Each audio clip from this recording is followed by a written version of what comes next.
자, 우리는 지난 시간에 사울의 회심 이야기를 살펴보았습니다.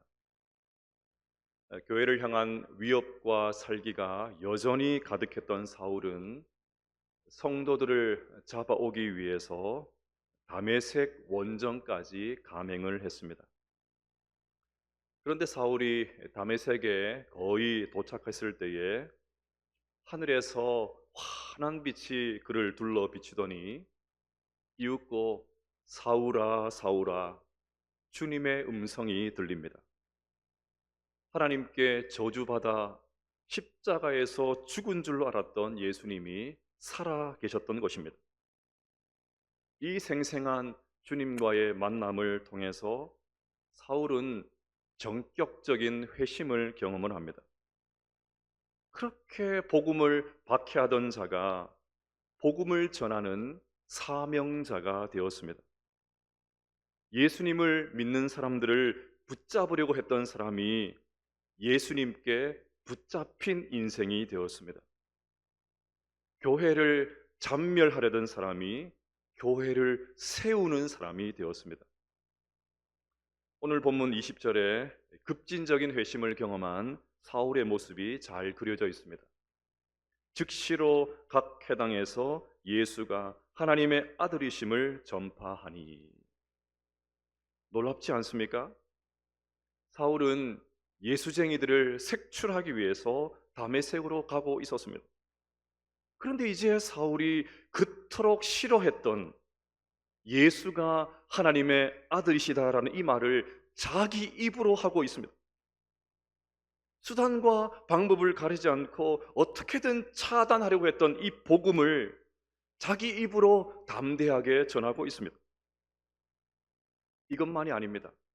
23절을 보시면 여러 날이 지남에 유대인들이 사울 죽이기를 공모하더니, 여기 여러 날이 지남에라고 되어 있는데 여러 날은 얼마의 기간일까요? 갈라디아서를 보면 3년이라는 것을 알 수가 있습니다. 그의 아들을 이방에 전하기 위하여 그를 내 속에 나타내시기를 기뻐하셨을 때에 내가 곧 혈육과 의논하지 아니하고 또 나보다 먼저 사도된 자들을 만나려고 예루살렘으로 가지 아니하고 아라비아로 갔다가 다시 다메섹으로 돌아갔노라. 그 후 3년 만에 내가 게바를 방문하려고 예루살렘에 올라가서 그와 함께 15일을 머무는 동안 주의 형제 야고보 외에 다른 사도들을 보지 못하였노라. 사울은 회심한 이후에 곧바로 예루살렘으로 가지 않고 아라비아로 갔다가 다메섹으로 돌아왔습니다. 그리고 3년 만에 예루살렘에 가서 예수님의 제자들을 만났습니다. 그러니 여기 나오는 여러 날은 대략 3년이라는 것을 알 수가 있습니다. 자, 여기서 중요한 것은 사울이 이 3년 동안 아라비아에서 무엇을 했느냐는 것입니다. 성경에 구체적인 내용이 나오지 않기 때문에 단언할 수는 없지만 보통은 훈련의 시간으로 이해를 합니다. 사울이 아무리 극적으로 예수님을 만났다고 해도 그는 조금 전까지 폭도였습니다. 악질 중에 악질이었습니다. 전혀 훈련되지 않는 날 것 그 자체였습니다. 열정은 대단히 좋은 것이지만 주님의 일은 열정만으로 할 수가 없습니다. 열정만 믿고 덤볐다가 그만 일을 그르치기 십상입니다. 그러니 제대로 사역하기 위해서 훈련의 기간이 필요했던 것입니다. 그렇게 사울은 이 3년 동안 하나님과 깊이 만나 교제하면서 사역자로서의 자질을 하나씩 갖추어 갔을 것입니다. 자, 그런데 이것은 어디까지나 추측이고 실제로 무슨 일을 했는지 알 수 있는 힌트가 고린도 후서에 나옵니다. 다메섹에서 아레다 왕의 고관이 나를 잡으려고 다메섹 성을 지켰으나 나는 광주리를 타고 들창문으로 성벽을 내려가 그 손에서 벗어났노라. 아레다 왕은 아라비아의 왕이었습니다. 그런데 그 왕이 왕의 고관을 시켜서 다메섹으로 돌아온 사울을 붙잡으려고 합니다. 이것을 보면 무슨 이유에 의해서인지 왕이 단단히 화가 나 있다는 것을 알 수가 있습니다. 여러분, 그것이 무엇이겠습니까? 짐작컨대 틀림없이 사울은 아라비아에 가서도 열심히 복음을 전했을 것입니다.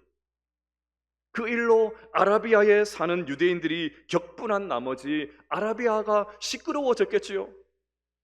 자칫 유대인들의 소동 때문에 이 소동이 사회적인 문제로 번졌을 그럴 가능성이 있습니다.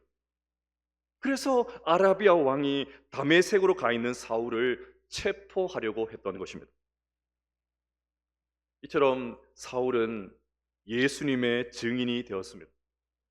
그것도 한때 자신이 이단의 괴수라고 여겼던 예수님의 증인이 되었습니다.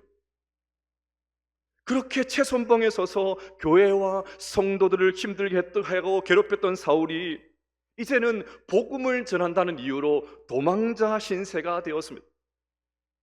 지금 사울의 이야기를 보고 있으면 그의 손에 죽은 스데반의 이야기를 다시 읽고 있는 것은 아닌가, 그런 착각이 들 정도로 사울은 스데반의 길을 걸어가고 있습니다.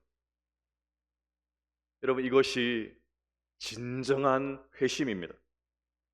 이전의 삶과는 전혀 다른, 질적으로 다른 삶을 사는 것, 이것이 진짜 회심입니다. 우리에게도 이런 회심의 역사가 일어날 수 있게 되시기를 바랍니다. 절대로 예수 믿고 천국 가는 것으로 만족해서는 안 됩니다. 예배 시간을 통해서 그저 마음의 위로만 받으려고 해서는 안 됩니다. 그저 하나님의 은혜로 이 땅에서 복만 받으려고, 그냥 이 땅에서 잘 먹고 잘 살면 된다, 그것으로 만족해서는 안 됩니다. 2주 전에 했던 설교를 조금 각색해서 다시 여러분에게 도전하고 싶습니다. 지금도 계속되는 하나님의 거룩한 공세 앞에, 고성능 스커드 미사일 앞에, 정밀 타격 앞에 우리의 신학과 가치관과 생각과 자아와 습관과 고집과 말과 태도가 부서지고 달라지고 변화되는 그 은혜가 있게 되시기를 주님의 이름으로 축복합니다. 자, 이렇게 해서 사울이 역사의 무대 전면에 등장을 합니다. 이제 곧 살펴볼 사도행전 13장 이후는 전부 다 사울의 이야기입니다. 사울은 20년 이상 동안 선교 사역을 감당을 했습니다. 거리로 따지면 16,000km를 돌아다녔습니다. 어디 그뿐입니까? 사도행전 이후의 서신서는 전부 사울의 작품이었습니다.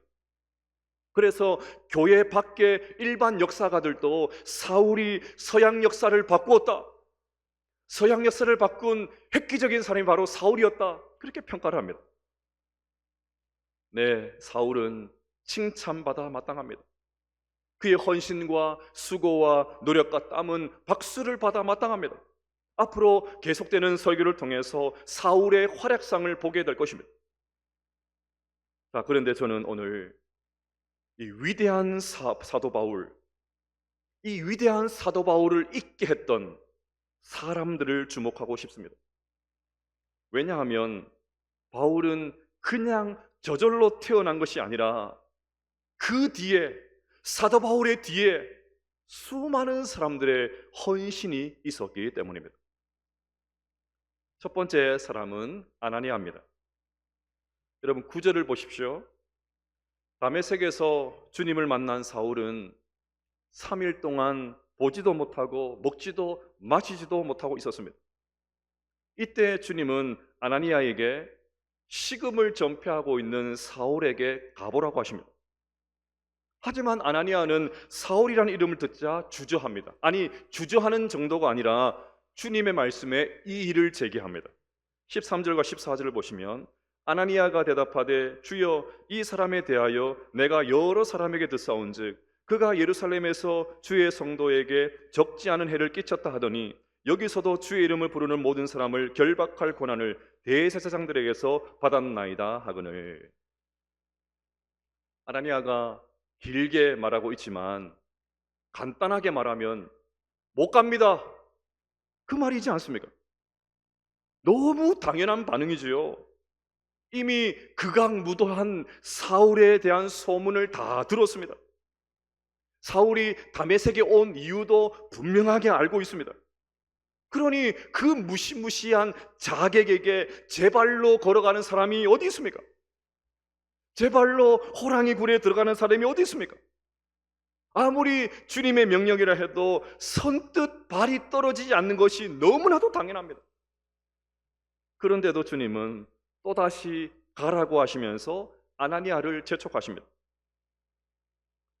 놀랍게도 아나니아가 더 이상 주저하지 않고 주님의 명령에 순종해서 사울에게 갑니다. 사울에 대한 두려움이 다 사라진 것이 아닙니다. 사울이 변화된 것을 눈으로 본 것이 아닙니다. 그냥 말씀에 순종해서 사울을 찾아갔습니다. 17절부터 19절을 보시면 아나니아가 떠나 그 집에 들어가서 그에게 안수하여 이르되 형제 사울아 주 곧 내가 오는 길에서 나타나셨던 예수께서 나를 보내어 너를 다시 보게 하시고 성령으로 충만하게 하신다 하니 즉시 사울의 눈에서 비늘 같은 것이 벗어서 다시 보게 된지라 일어나 세례를 받고 음식을 먹음에 강건하여 지니라. 여러분, 이 말씀에서 어떤 구절이 눈에 들어오십니까? 저는 형제 사울아, 형제 사울아, 이 말이 너무 좋습니다. 지금 아나니아는 사울을 형제라고 부르고 있습니다. 같은 유대인 동포니까 그렇게 부른 것이 아닙니다. 여기 형제라는 단어는 자궁, 여인의 자궁이라는 단어에서 나왔습니다. 그러니 아나니아는 지금 사울을 고륙지친으로 받아들였다는 말입니다.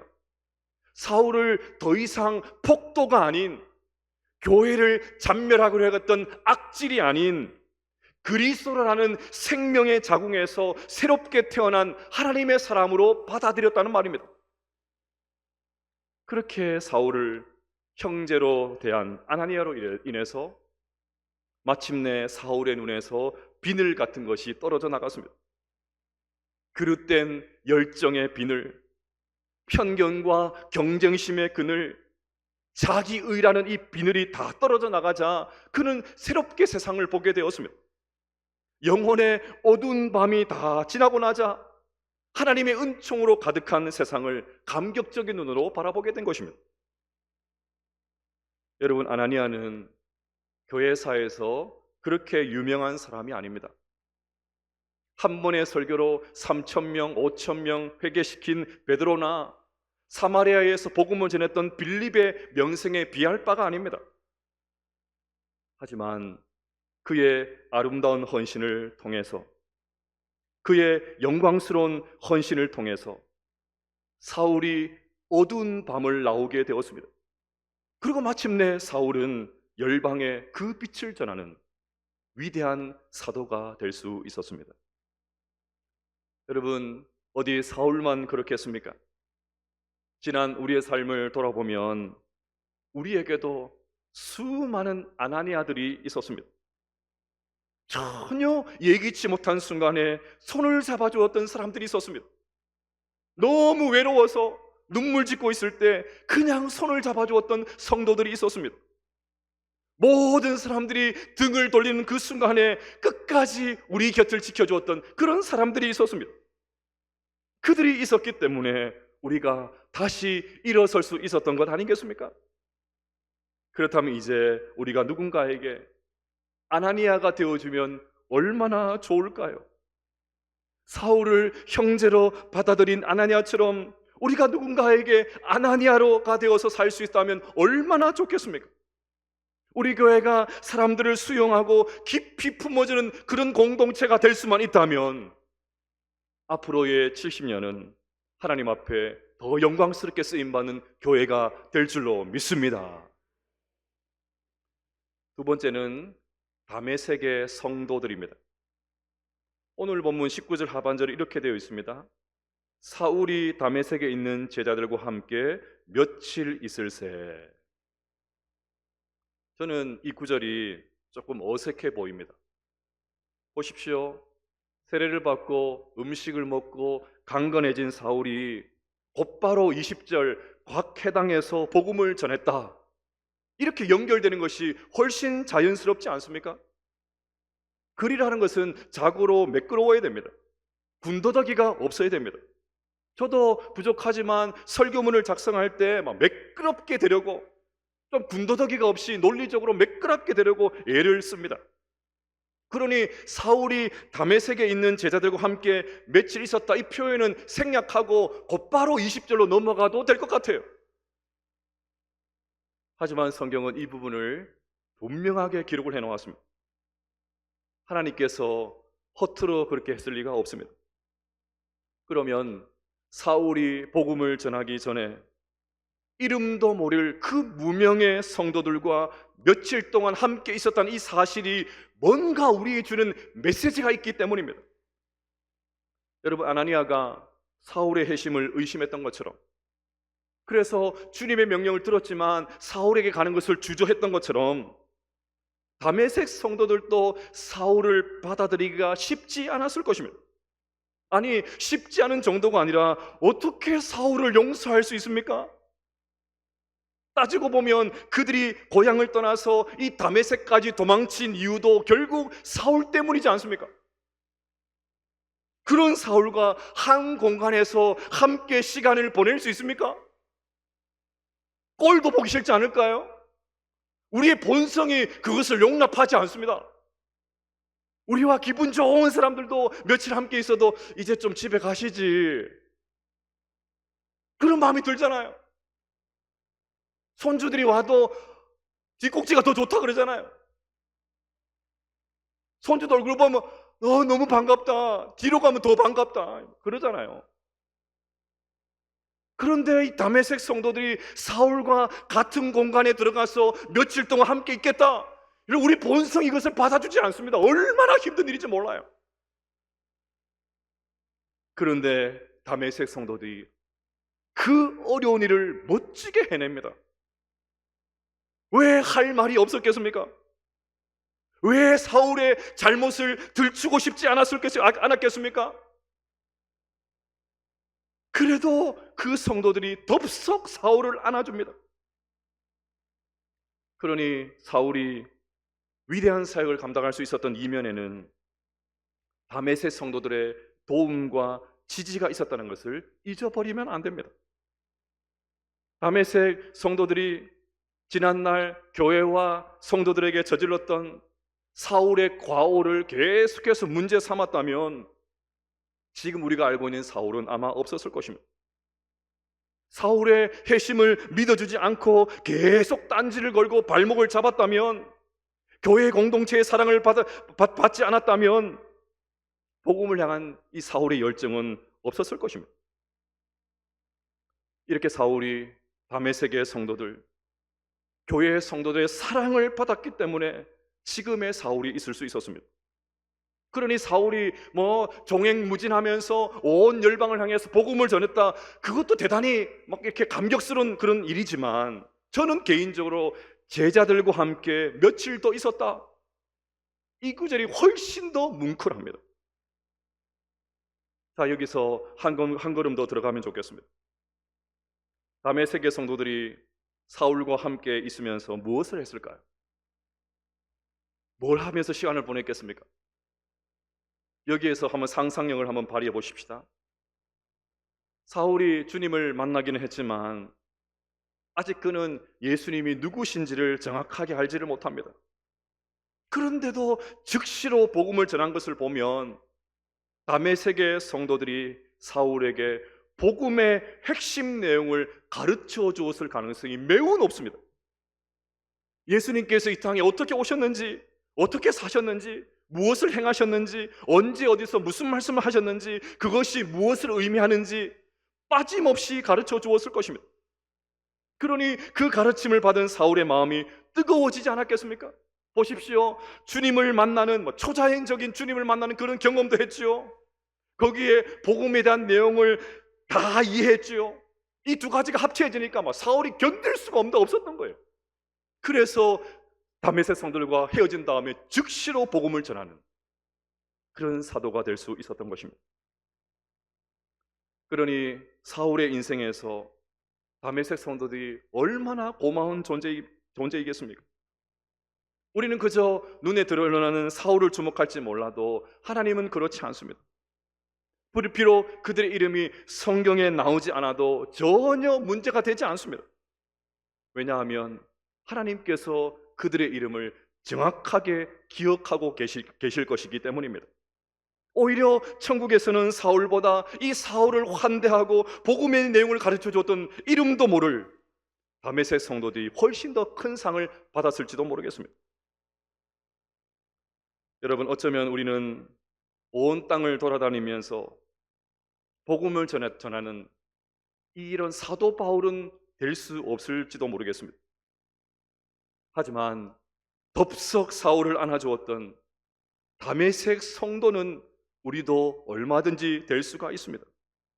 우리가 생명 걸고 복음을 전했던 그런 사도 바울 같이 살지는 못해도 며칠에 걸쳐서 온 마음을 다해서 복음을 가르쳐 주었던 다메섹의 익명의 성도는 될 수가 있습니다. 우리로 인해서 누군가의 인생이 새로워질 수만 있다면, 나의 작은 한 대로 누군가가 예수님을 만날 수만 있다면, 나의 용서로 인해서 누군가가 새로운 삶을 살 수 있다면 그것만큼 보람된 일이 있겠습니까? 그러니 사울을 영접한 다메섹의 성도들과 같이 한 영혼 한 영혼을 귀하게 여기고 환대해 줄 수 있는 우리 공동체가 될 수 있기를 주님의 이름으로 축복합니다. 세 번째는 바나바입니다. 앞서 사울이 회심한 이후에 바로 예루살렘으로 가지 않고 아라비아와 다메섹에서 3년의 시간을 보낸 다음에 예루살렘으로 갔다고 말씀을 드렸습니다. 이 3년의 기간 동안 사울은 완전히 변했습니다. 교회를 잔멸하기 위해서 폭력과 살인도 마다하지 않았던 사람이 갑자기 예수님의 증인이 되었습니다. 주님의 택한 그릇이 되어서 가는 곳마다 예수가 하나님의 아들이시다, 예수가 그리스도시다, 이 사실을 담대하게 전했습니다. 교회 공동체의 일원이 되어서 열심히 하나님 나라를 위해서 헌신했습니다. 그러니 완전히 새로운 존재가 되어서 예루살렘으로 돌아가는 사울의 마음이 얼마나 뿌듯했겠습니까? 하지만 이 소식을 들은 사도들의 반응은 영 딴판입니다. 26절을 보시면 사울이 예루살렘에 가서 제자들을 사귀고자 하나 다 두려워하여 그가 제자됨을 믿지 아니하니. 사도들은 3년 전에 스데반을 죽이는데 앞장섰던 사울의 모습을 똑똑히 기억하고 있었습니다. 3년이 지났지만 성도들을 잡아다가 감옥에 던지는데 혈안이 되어 있었던 그 살기 등등했던 그 사울의 눈빛을 잊을 수가 없었습니다. 그런 사울이 회심을 했다고? 그런 사울이 전도자가 되었다고 믿을 수가 없습니다. 그가 변했다는 소식을 지금 상황으로 좀 바꾸어서 설명을 하면, 신천지 교주 이만희가 예수님을 믿어서 그동안의 잘못을 다 회개하고 저 오지로 선교사로 갔다, 여러분 믿으시겠습니까? 그거랑 똑같은 거예요. 그러니 사도들은 여전히 사울을 두려워했고 그의 회심을 믿지 않았습니다. 그런데 바로 그때 한 사람이 등장합니다. 바로 바나바였습니다. 27절을 보시면 바나바가 데리고 사도들에게 가서 그가 길에서 어떻게 주를 보았는지와 주께서 그에게 말씀하신 일과 다메섹에서 그가 어떻게 예수의 이름으로 담대히 말했는지를 전하니라. 바나바는 4장에 이미 나온 적이 있었지요. 바나바는 별명이고 원래 이름이 뭐라고 했습니까? 한 분도 기억하지 못할 줄 알았어요. 바나바는 본래 이름이 아니고 별명이었습니다. 본래 이름이 뭐라고 했죠? 요셉이었습니다. 요셉. 그런데 본래 이름을 모를 정도로 바나바는 이름의 뜻 그대로 정말 사람들을 위로하는 일을 잘했던 사람이었습니다. 이번에도 위로의 사람 바나바가 사도들과 사울 사이를 적극적으로 중재하기 시작합니다. 거룩한 중매쟁이가 되어서 사울에 대한 사도들의 불신을 제거하고 복음을 위해서 동력할 수 있는 다리를 놓아주었습니다. 여러분, 그 결과 어떤 일이 벌어집니까? 31절 말씀을 같이 한번 읽어보겠습니다. 시작. 그리하여 온 유대와 갈릴리와 사마리아 교회가 평안하여 든든히 서가고 주를 경외함과 성령의 위로로 진행하여 수가 더 많아지니라. 아멘. 바나바의 적극적인 중재로 사도들과 사울이 한 팀이 되어서 복음을 전하자 교회가 평안해졌습니다. 박해로 인해서 소멸될 것 같았던 교회가 도리어 든든하게 서가게 되었습니다. 자, 그런데 여기서 중요한 구절이 있습니다. 성경은 그렇게 된 이유를 성령의 위로로 진행하여 수가 더 많아지니라. 성령의 위로로 진행하여 수가 더 많아졌다고 되어 있습니다. 성령님께서 위로해 주셔서 교회가 더 부흥하게 되었다는 말이죠. 자, 그런데 이 성령의 위로가 누구를 통해서 나타났습니까? 성령님께서 딱 나타나셔가지고 위로해 줄게, 그렇게 하신 것이 아니었습니다. 두려움을 무릅쓰고 주님의 명령에 순종해서 사울을 찾아갔던 아나니아, 며칠 동안 함께 시간을 보내면서 복음의 내용을 가르쳐 주었던 다메섹의 성도들, 거룩한 중매쟁이가 되어서 위로의 사람, 거룩한 중매쟁이였던 위로의 사람 바나바를 통해서 성령의 위로가 나타났습니다. 사랑하는 여러분, 우리 언양교회가 더 부흥하기를 원하십니까? 그러기 위해서 우리에게 꼭 필요한 것이 있습니다. 우리를 통해서 공동체 안에 성령의 위로가 나타나야 됩니다. 그렇지 않아도 세상에서 경쟁하고 다투고 치열하게 살다가 교회에 왔는데 교회 안에서 동일한 일이 벌어지면 어떻게 되겠습니까? 그런데 교회에 들어오는 순간 환한 미소로 반겨주고 안아주고 토닥여주고 위로해주고 공감해주고 기도해주는 성령의 위로가 넘치면 교회는 저절로 부흥되게 될 줄로 믿습니다. 세상에서 그 어떤 낙인이 찍혀도, 세상에서 모든 사람이 저 사람이 이런 사람이었어, 어떤 낙인을 찍어도 교회 안에서는 그 낙인이 제거될 때 교회는 저절로 부흥되게 될 줄로 믿습니다. 제가 참 좋아하는 대중가요 가운데 가족사진이라는 노래가 있습니다. 제가 이거 불러드려야 되는데 설교여서 안 부르진 않도록 하겠습니다. 가사가 이렇습니다. 바쁘게 살아온 당신의 젊음에 의미를 더해줄 아이가 생기고, 그날에 찍었던 가족 사진 속에 설레는 웃음은 빛발에 가지만 어른이 되어서 현실에 던져진 나는 철이 없는 아들이 되어서 이곳저곳에서 깨지고 또 일어서다 외로운 어느 날 꺼내본 사진 속 아빠를 닮아 있네. 내 젊은 어느새 기울어 갈 때쯤 그제야 보이는 당신의 날들이, 가족 사진 속에 미소 띈 젊은 우리 엄마, 꽃피던 시절 나에게 다시 돌아와서 나를 꽃 피우기 위해 걸음이 되어버렸던 그 흘린 그 시간들을 내가 깨끗이 모아서 당신의 웃음꽃 피우기를. 여러분, 여기서 여러분들은 어디서 울컥하십니까? 저는 미소 띈 젊은 엄마, 미소 띈 젊은 얼마, 이 부분에서 울컥합니다. 우리 엄마도 한때는 저렇게 젊은 시절이 있었는데 나를 꽃 피우기 위해서 자신의 모든 삶을 걸음으로 다 바치고 나니까 지금은 저렇게 늙어버렸다, 그런 것 아닙니까? 정말 그렇죠. 우리 부모님들은 우리를 꽃 피우기 위해서 걸음이 되는 것을 마다하지 않으셨습니다. 지금 부모인 여러분들도 자식들을 꽃 피우기 위해서 걸음이 되는 것을 마다하지 않고 있을 것입니다. 그런데 여러분, 어디 육신의 부모뿐이겠습니까?